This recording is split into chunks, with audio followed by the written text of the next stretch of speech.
enjoyed the limelight I've had over the last couple of weeks. I think it's been, I don't want to hog the limelight. This is Roland Burris' day, so I don't think it's appropriate for me to really get involved in answering any questions. This is about Roland Burris as a United States Senator, not about the governor who makes the appointment.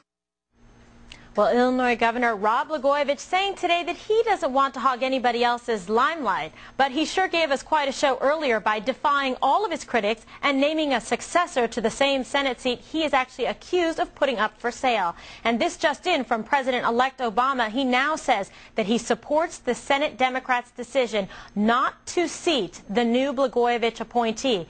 This man is facing hard time in the slammer if convicted on federal charges. So what is he thinking by making this announcement today? Joining us now to help us figure that out is our in-house shrink. God knows we need one. Fox News contributor, psychiatrist Dr. Keith Albow. Dr. Keith, thanks for being with me today. What do you think what happened with this guy today? I mean, what's wrong with him?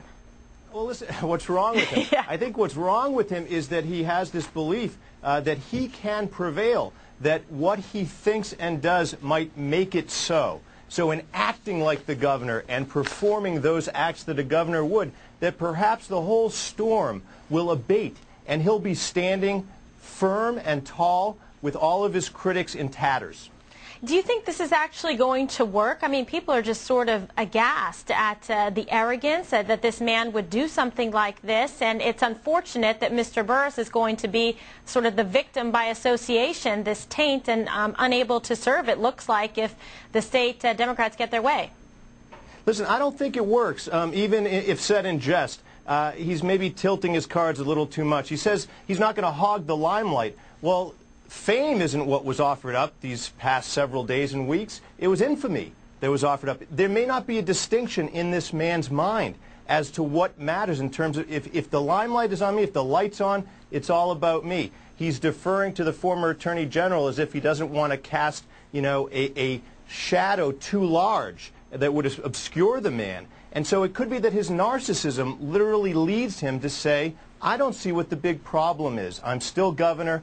I make the decisions. Well, I was wondering when we were going to get that term up in front, you know, narcissist. I mean, that's what it seems like. He seems to be pretty oblivious to what's going on. He doesn't care, it seems, that he's actually, you know, accused of committing these crimes and acts like he's not going to be impeached or convicted when all the experts say to the contrary. Yes, and look, you know what? He hasn't been tried. He hasn't been convicted. We give him that. Sure. However, I think he's behaving a little bit here like a kid caught shoplifting, where you think somehow if you bring the goods back to the store and put it back on the rack, that people will say, well, things are in order now. We've got a decent candidate that's been, you know, anointed by the governor. The governor has done something reasonable. Let the governor be the governor.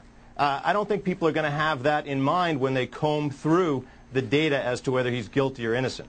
All right, well, we're just getting actually a news alert here that Rod Blagojevich's general counsel just resigned from the case, Kelly Quinn. So this is very interesting that William Quinlan resigned, because this sounds like everybody around this man is trying to disassociate themselves from him, okay? Because they know that he's basically going to implode. And this comes just on the heels of this announcement of this historic appointment, and yet you see the people abandoning ship very quickly within hours of this announcement. Absolutely. Remember O.J. Simpson? We saw at the beginning of the O.J. Simpson case, people abandoning ship then. There are reasonable people who will look at someone, even charged with a responsibility to defend, and say, I got to move on. That's right. Well, Dr. Keith, it's always a pleasure, and we'll be needing more of your analysis with respect to this governor. All right, thank you so much.